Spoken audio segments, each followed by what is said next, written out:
Խորհրդարանական ընտրությունների քարոզարշավի ժամանակ մինչև հունիսի 7-ը ներառյալ մենք ականատես եղանք Հայաստանի պատմության մեջ երևի ամենամասշտաբային հանցավորության դրսևորմանը, հազարավոր մարդիկ ընդգրկված էին ընտրակաշառք բաժանելու, կազմակերպելու, միջնորդելու եւ ստանալու process-ների մեջ, եւ մասշտաբները այնպիսին էին, որ այդ հանցավորության վիճակը արդեն սպառնում էր մեր ազգային պետական անվտանգությանը։ Թյուր կարծիք կա, որ ընտրությունների ավարտից հետո նպատակահարմարությունը փոխվել է արդեն այդ հանցագործությունների հետևից գնալ եւ բացահայտել,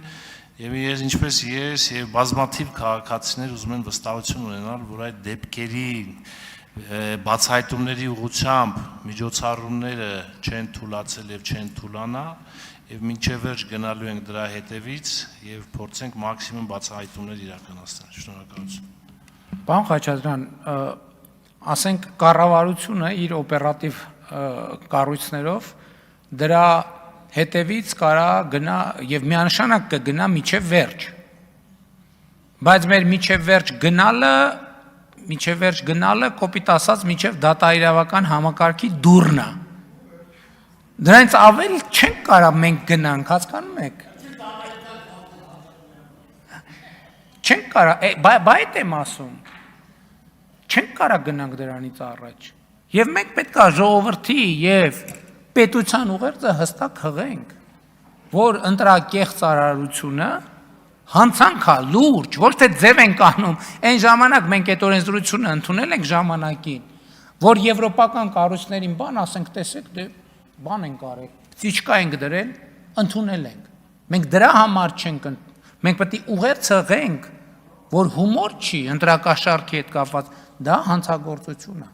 Բայց էլի եմ ասում, մենք ինչքան էլ գնանք, մինչև դատաիրավական համակարգի դուռը, դրան շեմը կարանք գնանք, շեմից չենք կարա մենք ներս մտնենք, որովհետև այդ դեպքում արդեն կլինի իշխանության տարանջատման սկզբունքի խախտում, չենք կարա, սահմանադրական արգելք ունենք։ Եվ նաև ուրիշ խնդիր ունենք, հասկանում եք, ես չեմ հասկանում, Հայաստանում իշխանության աղբյուրը ժողովուրդն է։ Ոնց կարան դատավորները ընտրեն բարձրագույն դատական խորհրդի անդամ։ Ում տված իշխանությամբ իրանք ընտրեն երկրի բարձրագույն պաշտոնյա։ Չկա տենց բան։ Դա ընդհանուր մեր սահմանադրության մեջ չնայած գրած է, բայց իմ կարծիքով հակասահմանադրական է եւ հակասում է իշխանությունը ժողովրդին պատկանելու սկզբունքին։ Այսինքն որևէ մեկին իշխանություն կամ կարա ընտրի ժողովուրդը կամ ժողովրդին ընտրած մարմինը ոնց կարա այլ մեխանիզմ գոյություն ունենա, հասկանում եք, չի կարա, եւ ստեղ պրոբլեմ կա, այդ պրոբլեմը պետք է լուծի, այդ պրոբլեմ լուծելու մի ձև կա, նոր սահմանադրության ընդունում, ուրիշ ձև չկա այդ խնդրի լուծման։